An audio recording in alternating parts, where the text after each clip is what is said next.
할렐루야, 할렐루야. 오늘은 2025년 1월 1일 새해가 밝았습니다. 1월 1일 새해 예배 자리에 나오신 성도님들을 축복하고 사랑합니다.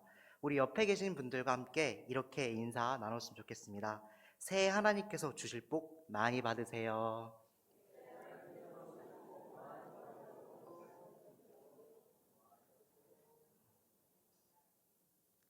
네, 올해 2025년에도 주님의 은혜 안에 승리하며 하나님의 복을 누리시는 삶을 살아가는 우리 모든 홍강교회 성도분들이 되시기를 소망합니다. 사람은 누구나 좋아하는 것을 가까이 두려워합니다. 좋아하는 사람과 가까이 지내기를 원하고, 좋아하는 음식을 자주 먹으려고 하고, 좋아하는 취미를 자주 하고 싶어 합니다. 저처럼 먹을 것을 좋아하는 사람들은 항상 먹을 것을 옆에 두고 있고, 또 축구를 좋아하는 사람은 항상 축구공을 옆에 둘 것이고, 피아노 같은 악기를 좋아하는 사람은 곁에 항상 악기가 가까이 있을 것입니다. 그런데 사람이 무엇을 가까이 하는가를 보면 그 사람의 미래도 어느 정도 미리 예측할 수 있습니다. 왜냐하면 늘 가까이 하는 것에 영향을 받을 수 없기 때문입니다. 오늘 우리가 읽은 본문에도 동일한 원리가 나와 있습니다. 본문인 73편은 아삽의 시편입니다. 아삽은 다윗 왕 때 찬양대 대장으로 성전 예배용 찬양시를 여러 번 작곡한 인물입니다. 그는 이런저런 세상 경험과 인생 경험을 하고서 내린 결론이 바로 오늘 본문 말씀 시편 73편 28절 말씀입니다. 하나님께 가까이 함이 내게 복이라. 내가 주 여호와를 나의 피난처로 삼아 주의 모든 행적을 전파하리이다. 아멘. 하나님께 가까이 하는 것이 진정한 축복이라는 것입니다. 그래서 자신은 하나님을 가까이 하고 피난처로 삼아 꼭 승리해서 그것을 간증하리라 선포합니다. 하나님을 가까이 하면 반드시 승리하는 이유가 무엇이겠습니까? 28절에 나오는 하나님이란 단어를 주목하여 주십시오. 히브리 성경을 보면 엘로힘이라 되어 있습니다. 성경에 나오는 하나님이라는 이름은 아주 다양하게 표현되어 있는데 그 중에 엘로힘은 권능의 하나님을 의미합니다. 말하자면 가장 힘센 분이시라는 것입니다. 그러니까 엘로힘 하나님을 가까이 하면 반드시 승리하는 인생이 될 수밖에 없다라고 이야기하고 있습니다. 이 시간 말씀을 상고하면서 정말 그런지 우리 함께 확인해 보기를 소망합니다. 그래서 올 한 해 하나님을 가까이 함으로 진정 승리하는 우리 모두가 되기를 소망합니다. 우리가 살아가는 동안 하나님을 가까이 하면 반드시 승리한다는 사실은 너무나 잘 알고 있습니다. 하지만 이 사실을 알고 있음에도 불구하고 우리는 흔들릴 때가 아주 많습니다. 왜 그럴까요? 세상 사람들을 보면 하나님을 믿지 않고 악한 행실을 하는데도 불구하고 잘 나가기만 합니다. 그런 모습을 보면서 나와 비교하면 속상하기도 하고 또한 시험에 들기도 합니다. 아삽의 마음도 똑같았습니다. 잘 나가는 세상 사람들을 바라보며 낙심과 갈등이 가득합니다. 하나님에 대한 마음도 흔들리고 맙니다. 힘들게 인내하며 하나님 중심의 삶으로 살아가면 안 될 일도 잘 되어야 하고 아프지도 말아야 하고 자식도 사업도 잘 돼야 하고 범사에 형통해야 하는데 오히려 더 고난의 연속이라면 무슨 의미가 있는가라고 말입니다. 하지만 그렇게 낙담하고 있는 아삽에게 하나님은 이러한 생각이 틀렸다라고 아삽에게 깨달음을 주십니다. 오직 하나님만이 인생을 주관하며 통치하시는 분이기에 하나님을 대적하는 악인들은 잠깐 잘 되는 것 같아 보여도 결국엔 망한다는 사실입니다. 그리고 하나님을 가까이 하는 의인만이 고난과 역경 가운데서도 마침내 승리한다는 사실을 확신하며 25절에 이렇게 고백합니다. 하늘에서는 주 외에 누가 내게 있으리요 땅에서는 주밖에 내가 사모할 리 없나이다. 아삽은 오직 우리의 인생을 주관하시는 절대 주권자는 하나님밖에 없다고 고백하고 있습니다. 그리고 그 권능의 하나님은 우리에게 반드시 승리하는 인생이 되게 하신다고 말하고 있습니다. 그런데 하나님과 멀다, 하나님과 가깝다 하는 것은 구체적으로 어떤 것일까요?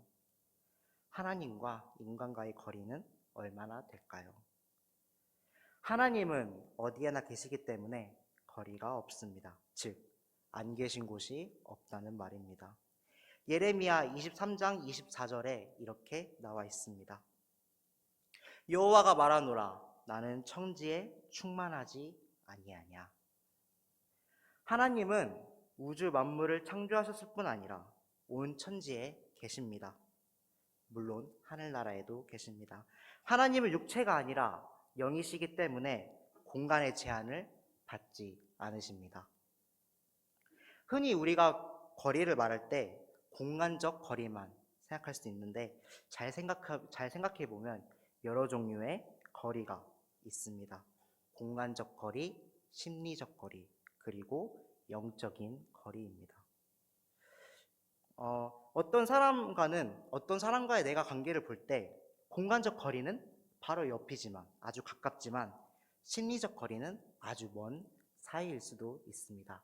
반면에 나와 그 사람과의 거리가 심리적 거리는 가깝지만 또 공간적 거리는 멀지만 심리적 거리는 아주 가까울 수 있습니다. 영적인 거리도 마찬가지입니다. 하나님은 온 천지에 충만하십니다.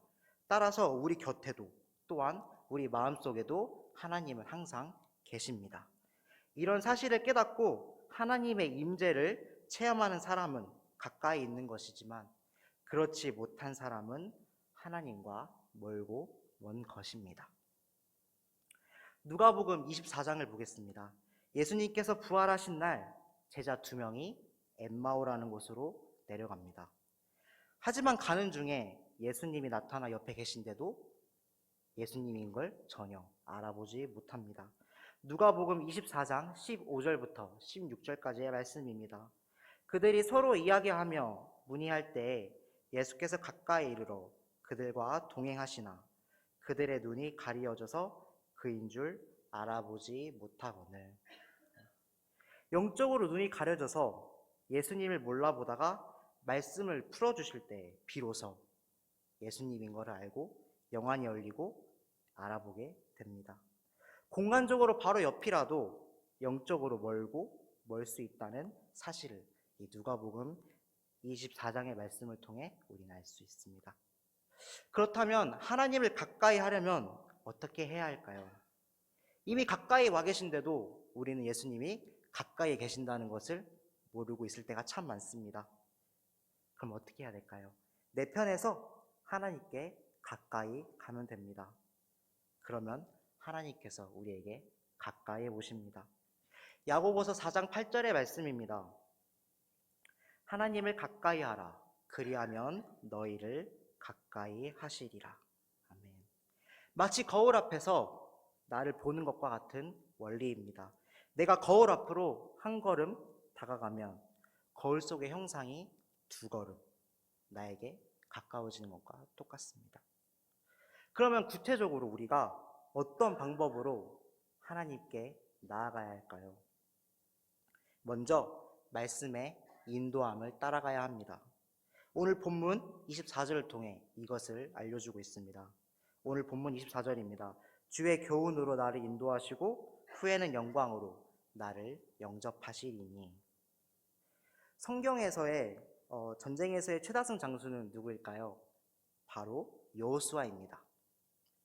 여호수아는 어떻게 그렇게 많은 승리를 가능할 수 있었을까요? 여호수아는 모세가 죽고 그가 백성들이 이끌고 가나안 땅에 막 들어가려고 할 때 너무 무서웠습니다. 그리고 두려웠습니다. 어떻게 해야 할지 아마 자신도 없었을 것입니다. 그런데 이때 하나님께서 그에게 나타나셔서 주신 말씀이 바로 여호수아 1장 8절의 말씀입니다. 이 율법책을 내 입에서 떠나지 말게 하며 주야로 그것을 묵상하여 그 안에 기록된 대로 다 지켜 행하라. 그리하면 내 길이 평탄하게 될 것이며 내가 형통하리라. 시편 109편 105절의 말씀도 같이 읽겠습니다. 주의 말씀이 내 발의 등이요 내 길의 빛이라 라고 말씀해 주십니다. 한치 앞도 모르는 광야 같은 인생길의 유일한 축복의 길은 말씀의 인도를 받아야 함을 강조하고 있습니다. 물론 우리가 인생을 살다 보면 자칫 말씀에서 벗어날 수 있습니다. 그러나 매일 말씀을 읽고 묵상하면서 살면 잘못된 길로 가다가도 금세 바로잡을 수 있습니다. 내비게이션이 좋은 이유는 길을 잘 안내해 주기도 하지만 바른 길에서 벗어나 잘못 갈 때에 수정해 주는 것입니다. 우리가 길을 갈 때 잘못 갈 때 내비게이션이 이렇게 말합니다. 경로를 이탈하여 재탐색합니다. 우리는 이 말을 들으면 내가 이 길이 아니구나. 다시 내비게이션이 잡아주는 방향으로 옳은 방향으로 가야겠다. 그 생각을 하고 있습니다. 말씀도 마찬가지입니다. 말씀도 우리가 잘못된 삶을 살고 있을 때 내비게이션이 우리에게 말해주는 것처럼 경로를 이탈하였으니 다시 하나님의 길로 나아가라고 합니다. 우리가 인간인지라 방황하거나 엉뚱한 길로 벗어날 때가 참 많습니다. 또 세상을 살다 보면 세상에 정말 먹음직도 하고 보암직도 많은 것들이 있어서 하나님과 쉽게 멀어질 수 있습니다. 그래서 늘 말씀 안에 살다 보면 체크가 됩니다. 그래서 결국 우리는 하나님께 가까이 나아갈 수 있습니다. 그래서 바울도 고린도 교인들을 향하여 간절히 외칩니다. 고린도전서 4장 6절의 말씀입니다. 형제들아, 내가 너희를 위하여 이 일에 나와 아볼로를 들어서 본을 보였으니 이는 너희로 하여금 기록된 말씀 밖으로 넘어가지 말라. 부디 우리 모두가 늘 말씀 안에서 말씀과 가까이 함으로 하나님이 예비하신 축복의 길로 나아가는 우리 모두가 되기를 소망합니다. 하나님께 나아가는 또 다른 방법은 여호와를 피난처로 삼는 것입니다. 오늘 본문 말씀 28절입니다.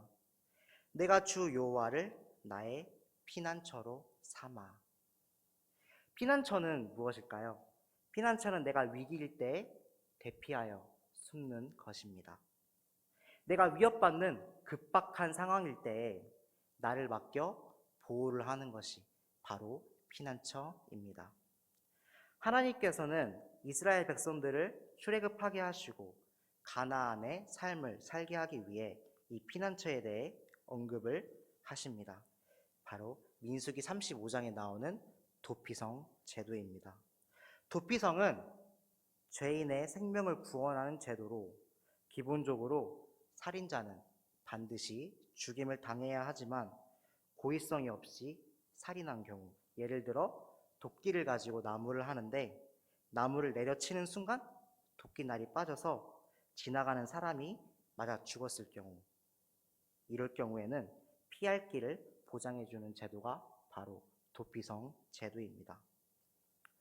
이 도피성이 있는 이유는 보복이 계속해서 일어나게 되면 생명이 경시되고 온통 무질서해지기 때문에 이런 부작용을 방지할 수 있도록 오살자의 경우 신속하게 도피성으로 도망치면 살려주라고 하나님께서 명령하신 제도입니다.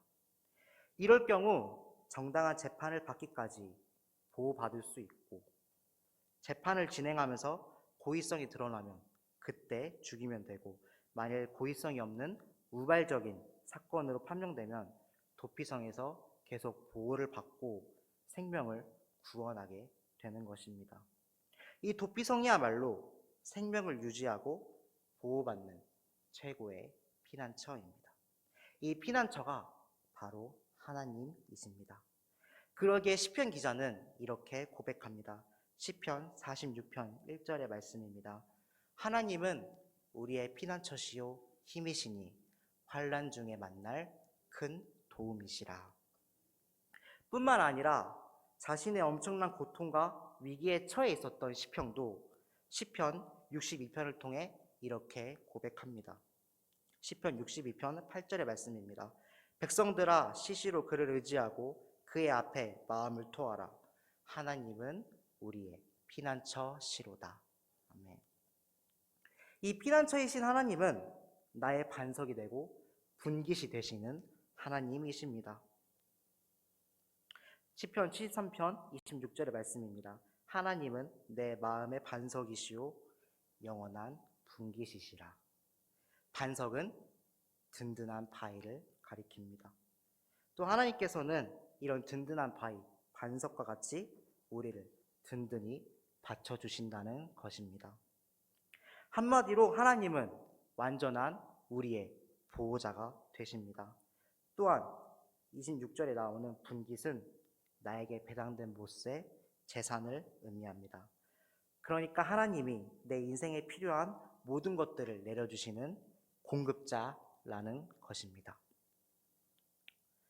올 한 해 우리는 소망 가운데 시작하지만 분명히 힘들고 고통스러운 순간들도 밀려올 것입니다. 그럴 때마다 주저없이 하나님께서 계시는 피난처로 우리는 가야 합니다.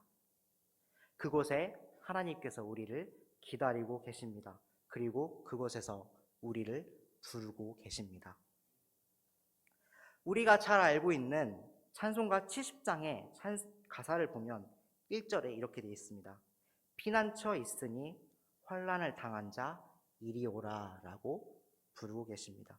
그리고 4절은 높으신 하나님 우리를 구하니 할렐루야 괴로움이 심하고 환난이 극하나 피난처 되시는 주 하나님이라고 고백하고 있습니다. 사랑하는 성도 여러분, 아무리 힘들고 괴롭고 두려운 일을 만나더라도 오직 나의 피난처 되시는 하나님을 가까이 함으로 범사의 도우심과 형통케 하심의 복을 누리는 우리 모두가 되기를 소망합니다. 마지막으로 하나님과 가까워지는 방법은 주의 행적을 전파하는 것입니다. 주의 행적은 하나님께서 천지 만물을 주관하시고 경영하시는 것을 말합니다. 다른 말로 하면 섭리인 것입니다. 이 섭리 안에서 우리가 사는 것은 하나님의 은혜입니다. 이 구원의 은혜 또한 지금까지 도우시고 보호하시는 은혜를 증거하며 나누는 것은 주님께 가까이 해야 가능한 일입니다. 우리가 하나님의 행하신 은혜를 증거할 때 그 마음속에 다른 것들이 있는 것이 아니라 오직 하나님, 오직 예수가 우리 마음에 있어야 할 것입니다. 그래서 우리는 주님의 말씀을 듣는 것도 중요하지만 주님의 행하신 놀라운 일들을 곳곳에 널리 전파하는 일도 힘쓰라고 오늘 본문을 통해서 우리에게 말해주고 있습니다. 사랑하는 성도 여러분, 올 한 해 하나님과 가까이 하시는 삶이 되시기를 소망합니다. 우리가 의지하고 우리의 삶을 맡길 분은 오직 창조주 하나님이십니다.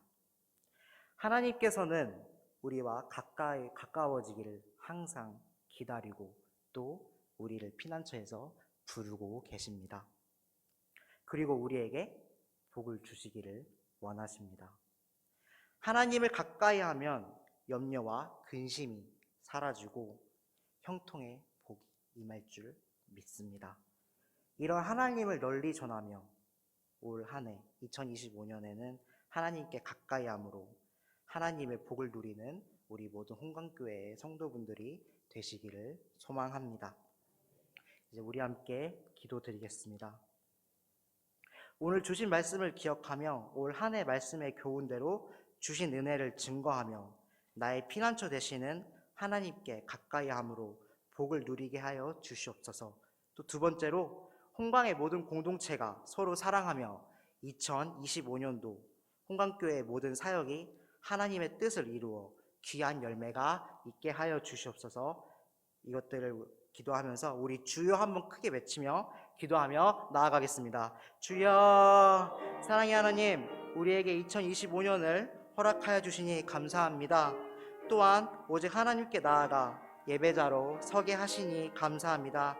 2025년 한 해 우리 모든 하나님의 자녀들이 말씀의 교훈대로 주신 은혜를 증거하며 나의 피난처 되시는 하나님께 가까이 함으로 복을 누리게 하여 주시옵소서. 엘로힘, 권능의 하나님을 더 알게 하시옵고 힘들고 괴롭고 두려운 일을 만나더라도 오직 나의 피난처 되시는 하나님께 가까이 함으로 범사의 도우심과 형통케 하심의 복을 누리게 하여 주시옵소서. 이 모든 것들을 우리의 입술로 고백하기를 원하옵나이다. 나의 피난처이시며 나의 반석이신 하나님을 나의 구주로 모시며 기쁨으로 증거할 수 있는 우리 모두가 되게 하여 주시옵소서. 또한 우리 교회 2025년도 모든 사역들이 주님의 기쁨이 되게 하셔서 귀한 열매가 있게 하여 주시옵소서. 종합민 위임 목사님을 영육간에 강건하게 하여 주시고 주님의 일을 감당할 때 주님의 능력을 힘입어 감당할 수 있도록 인도하여 주시옵소서.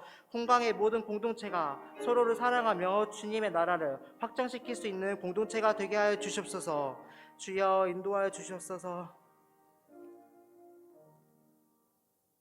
이 모든 기도와 간구를 예수 그리스도의 이름으로 기도드립니다. 아멘.